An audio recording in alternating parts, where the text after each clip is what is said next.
आज revise notes part 4। तो circular motion हम लोग का स्टार्ट हो गया। तो सबसे पहले ये हम लोग देखते हैं कि ये तो पता ही है, ये भी पता है।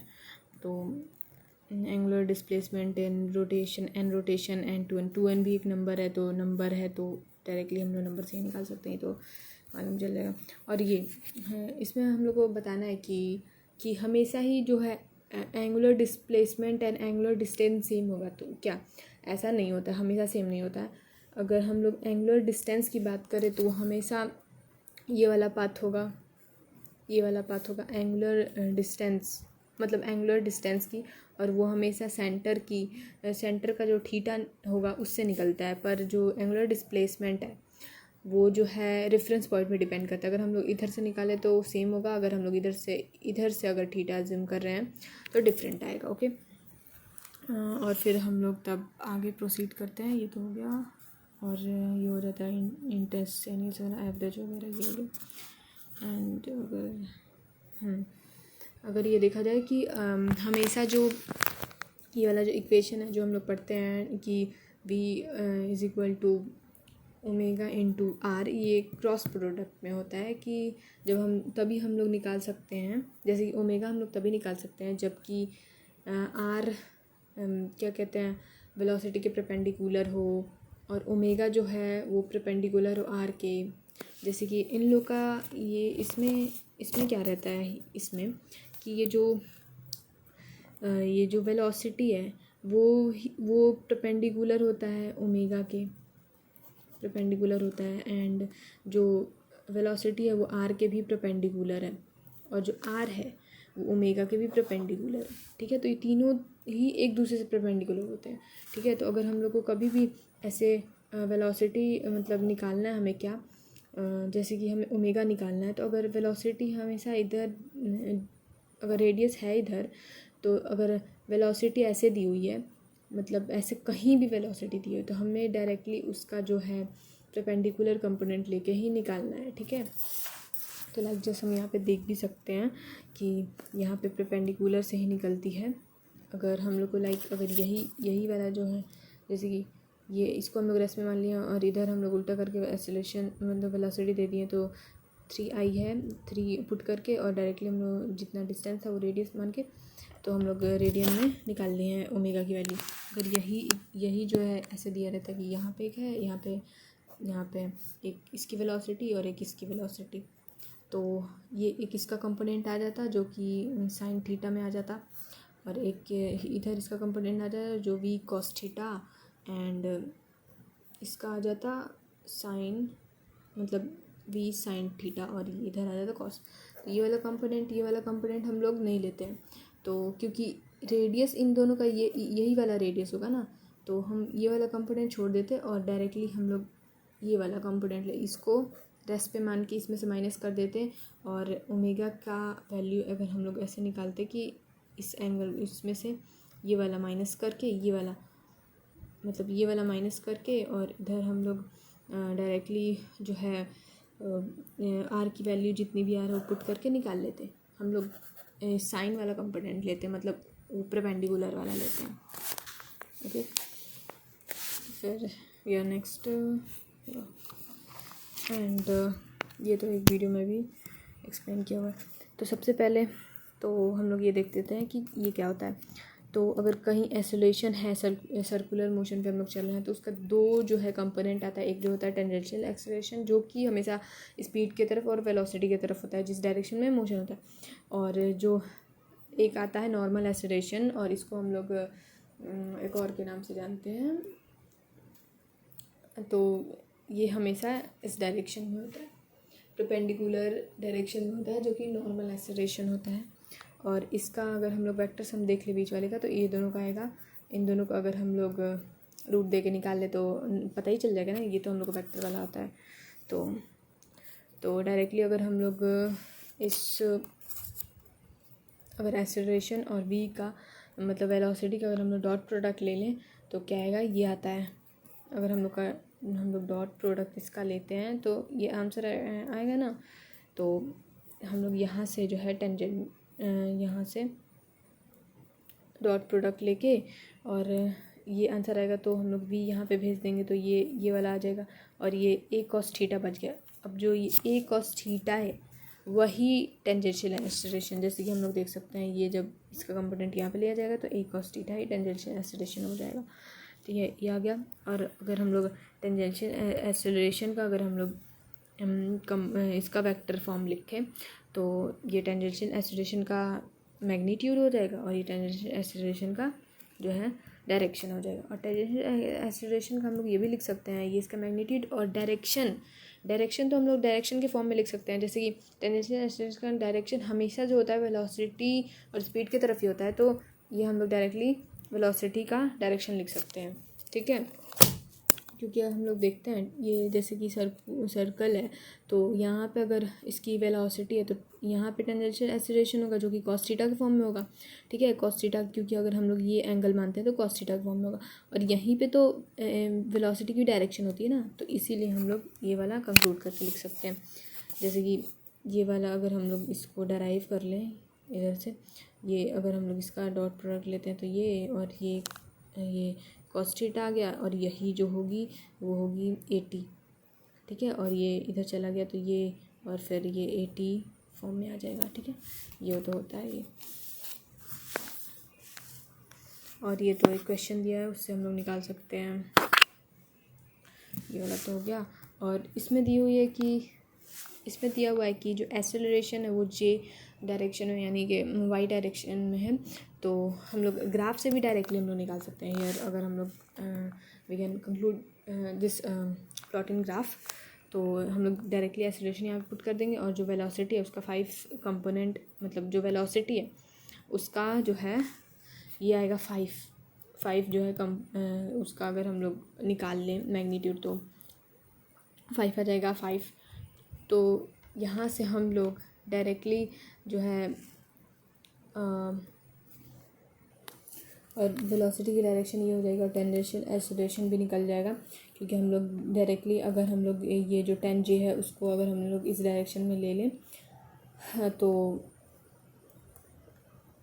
ये निकल जाएगा डायरेक्टली। अगर हम लोग थीटा कैसे निकालेंगे तो हम लोग नॉर्मल इक्वेशन यहाँ पे हम लोग सॉल्व करके ये इसका आंसर निकाल लेंगे और डायरेक्टली जैसे कि अगर टेंजेंशियल एक्सीलरेशन निकल गया है तो हम लोग इसका टोटल एक्सीलरेशन भी निकाल मतलब टोटल एक्सीलरेशन दिया ही हुआ है और टेंजेंशियल एक्सीलरेशन पता चल गया तो हम लोग जो है नॉर्मल एक्सीलरेशन निकाल लेंगे। और नॉर्मल एक्सीलरेशन और ये तो परपेंडिकुलर होता है, tan थीटा पुट करके हम लोग इसकी जो है एंगल है वो भी निकाल लेंगे। जैसे कि हम लोग अगर यहाँ पे पुट करें like to put tan theta और अगर ये थीटा हम लोग मान लेते हैं तो ये वाला जो होगा उसका परपेंडिकुलर हो जाएगा, यानी कि ये 6 आ जाएगा और यहाँ पे 8 आ जाएगा, तो ऐसे कट हो जाएगा। तो फिर ये यहाँ पे 3 और ये 4, तो ये कितना डिग्री हो जाता है 37। तो हम लोग ऐसे निकाल सकते हैं। सबसे पहले पर हम लोग को ये वाला मेथड लगाना पड़ेगा, उसके बाद हम लोग को एंगल पता चल जाता है। मूव करते हैं। हाँ, तो यह कि यूनिफॉर्म मोशन कब होता है, क्या क्या उसमें उसकी प्रॉपर्टीज़ होती है। तो सबसे पहले यूनिफॉर्म मोशन, अगर एक यूनिफॉर्म मोशन है तो उसमें एंगुलर वेलोसिटी हमेशा कांस्टेंट होगी, क्योंकि एंगल कांस्टेंट अगर मूव कर रहा है विदाउट एक्सेलरेशन तो कांस्टेंट होगी। और क्योंकि ओमेगा कांस्टेंट होगा तो और उसकी तो एक्सेलरेशन भी कांस्टेंट होगा, एंगुलर एक्सेलरेशन। और जो है स्पीड, अगर एंगुलर स्पीड की बात किया जाए तो वो भी कांस्टेंट होगी, क्योंकि अगर ये सर्कल ऐसे ऐसे घूम रहा है ऐसे तो हम क्लॉकवाइज में घूम रहा है तो हम लोग एंटी क्लॉकवाइज ऐसे घूम रहा है, एंटी क्लॉकवाइज ऐसे घूम रहा है तो हम लोग को इसकी डायरेक्शन चेंज करनी पड़ेगी। अगर हम लोग को क्लॉकवाइज ऐसे तो रुकना पड़ेगा, इसी की वजह से कि हम लोग की एंगुलर स्पीड भी कांस्टेंट होती है। और स्पीड तो लीनियर होगी ही, क्योंकि स्पीड तो लीनियर होगी ही। क्योंकि स्पीड क्यों लीनियर होगी, क्योंकि उसमें डायरेक्शन चेंज हो रहा है पर मैग्नीट्यूड तो सेम ही रहेगा चलने का, तो स्पीड जो है कांस्टेंट होगी। स्पीड कांस्टेंट की वजह से जो है टेंजेंशियल एक्सीलरेशन भी ज़ीरो हो जाएगा। और ये लग रहा होगा कि तब एंगुलर स्पीड क्यों कांस्टेंट है। तो अरे देखो ना कि ऐसे अगर हम लोग जा रहे हैं ऐसे ऐसे गोल गोल घूम रहे हैं तो हम लोग को एंटी क्लॉकवाइज जाने के लिए डायरेक्शन चेंज करनी पड़ेगी ना, रुकना भी पड़ेगा ना। तो रुकना पड़े तो स्पीड चेंज हो जाएगी, रुकना पड़ेगा तो रिटार्डेशन लगेगा ना, तो स्पीड चेंज नहीं हो जाएगी। डायरेक्शन तो तुम छोड़ो, डायरेक्शन तो तुम चेंज करना है तो करो, पर अगर जो स्पीड है वो अगर नहीं चेंज करनी है तो हमें, जैसे ये जा रहा है सर्कल जा रहा है सर्कल, ये क्लॉकवाइज है तो क्लॉकवाइज ही जा रहा है, तो हम लोग को अगर इसका डायरेक्शन हम लोग चेंज करते हैं तो हम लोग को रुकना पड़ेगा। तो ये स्पीड कांस्टेंट है यूनिफॉर्म सर्कुलर मोशन में, और अगर हम लोग इसका डायरेक्शन चेंज कर देते हैं तो स्पीड तो कांस्टेंट होनी चाहिए। तो क्यों कह रहे हैं आप लोग कि स्पीड जो है नहीं कांस्टेंट होगी अगर डायरेक्शन चेंज कर दिया जाए सर्कुलर मोशन का? क्यों नहीं कांस्टेंट होगी? क्योंकि रिटार्डेशन लगेगा, रुकना पड़ेगा, तो रुकने की वजह से स्पीड चेंज हो जाएगी नॉन यूनिफॉर्म में, ठीक है। तो इसमें तो ये कांस्टेंट होता है, पर इसमें वेरिएबल हो जाता है। और तो स्पीड कांस्टेंट है लीनियर स्पीड, तो काइनेटिक एनर्जी भी कांस्टेंट होगा, तो उसकी वजह से जो वर्क है वो ज़ीरो हो जाएगा, पावर भी ज़ीरो हो जाएगा। और वेलोसिटी की बात की जाए तो वेलोसिटी तो वेरिएबल ही है और स्पीड कांस्टेंट रहेगा, और स्पीड हमेशा इससे चलता है।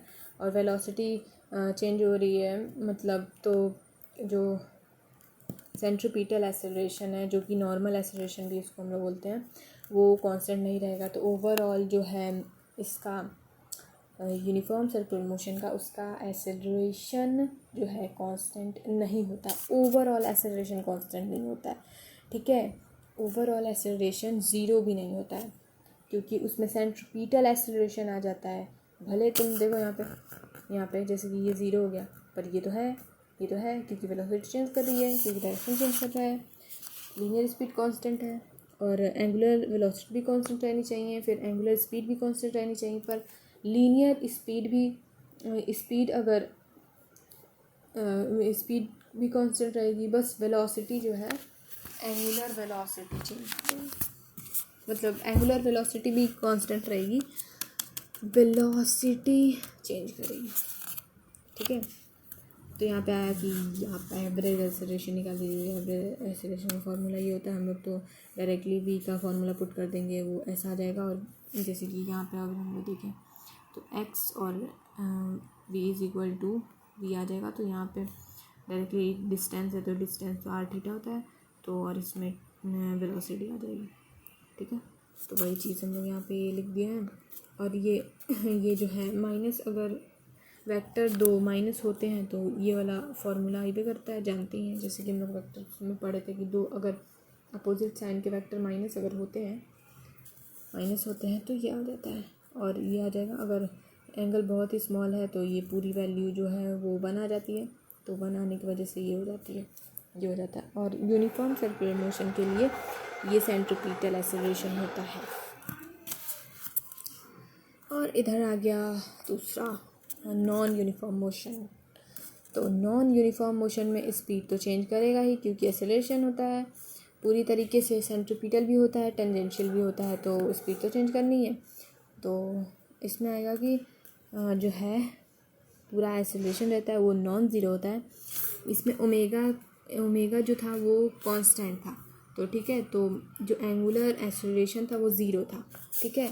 पर इसमें जो है ये ओमेगा ही एंगुलर स्पीड है, ठीक है, और एंगुलर वेलोसिटी भी है। तो ये जो एंगुलर स्पीड है वो चेंज कर रहा है, तो यानी ओमेगा चेंज कर रहा है। तो जो एंगुलर क्या कहते हैं एक्सेलरेशन है वो भी चेंज करेगा ना, वो ज़ीरो नहीं होगा ना। और यहाँ पे लीनियर जो स्पीड है, लीनियर स्पीड चेंज कर रहा है, ये भी नॉन ज़ीरो होगा, ओके, ये भी नॉन ज़ीरो होगा, ठीक है। तो लीनियर स्पीड भी चेंज कर रहा है क्योंकि एक्सेलरेशन है ओवरऑल, तो ये नॉन ज़ीरो हो जाएगा। फिर से डायरेक्टली जो डायरेक्शन है वो भी चेंज कर रहा है, तो ये भी नॉन ज़ीरो हो जाएगा। तो जस्ट यहाँ पे जो एक्सेलरेशन टोटल का वो दोनों ही रहते हैं, तो दोनों आ जाता है। यहाँ पे देखा जाए तो यहाँ पे स्पीड इंक्रीज़ करती है क्योंकि जो है टेंजेंशियल डायरेक्शन ऑफ वेलोसिटी होता है, तो यहाँ पे पॉजिटिव आता है। इन दोनों का डॉट प्रोडक्ट देखा जाए तो कॉस थीटा की वैल्यू पॉजिटिव होगी तो पॉजिटिव आएगा। अगर हम लोग इन दोनों का डॉट प्रोडक्ट ज़ीरो होता है तब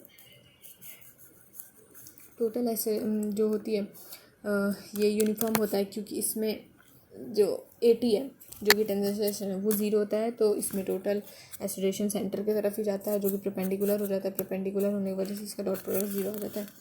इधर से देखिएगा कि जो है एक्सेलरेशन इसमें रिटार्ड भी हो रहा है, ठीक है, एक तरीके से। तो जो टेंजेंशियल एक्सेलरेशन है वो वेलोसिटी की डायरेक्टली मतलब अपोजिट डायरेक्शन में हो जाता है, तो अपोजिट डायरेक्शन में होने की वजह से यहाँ पे माइनस आ जाता है, कॉस थीटा माइनस में चला जाता है, ठीक है। तो ये होल पूरा जो है कॉन्सेप्ट था। तो हम लोग को बस चीज़ें याद रखनी है कि हम लोग को सेंट्रीपिटल हम लोग कितने जो हैं इसमें एक्सेलरेशन होंगे, तो वहाँ पर हम लोग सबसे पहले एक्सेलरेशन ही देख लेते हैं। सबसे पहले तो ये ओमेगा कांस्टेंट है जो कि एंगुलर स्पीड एंगुलर वेलोसिटी कह सकते हैं। ओमेगा कांस्टेंट है तो इसका एक्सेलरेशन ओमेगा का एक्सेलरेशन ये होता है जो कि एंगुलर एक्सेलरेशन है, एंगुलर एक्सेलरेशन, ठीक है। और दूसरा एक्सेलरेशन आता है वीटी, ये पूरे तरीके से स्पीड पे डिपेंड करता है, ठीक है, स्पीड पे डिपेंड करता है। तो इसका जो होल आ जाता है क्या, ये स्पीड पे डिपेंड करता है। और ये नॉन यूनिफॉर्म मोशन में ज़ीरो होता है, नॉन यूनिफॉर्म मोशन में ये ज़ीरो कहलाता है। और तीसरा एक्सेलरेशन आ जाता है सी टी मतलब ए सी, ठीक है। तो ये जो है हमेशा ही रहता है और ये हमेशा परपेंडिकुलर होता है और ये यूनिफॉर्म मोशन में भी होता है, नॉन यूनिफॉर्म मोशन में भी होता है।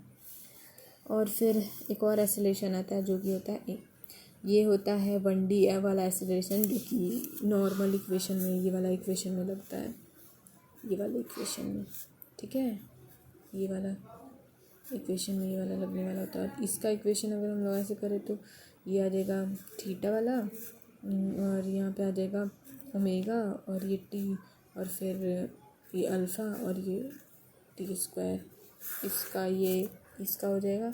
एंड ये जो है ये 1D वाला एक्सेलरेशन और ये दोनों कंपोनेंट होते हैं इसके, ठीक है। तो ये 4 एक्सेलरेशन होता है इसमें, और ये सर्कुलर मोशन का एक्सेलरेशन, ये स्ट्रेट मोशन का एक्सेलरेशन और ये दोनों कंपोनेंट एक्सेलरेशन होते हैं।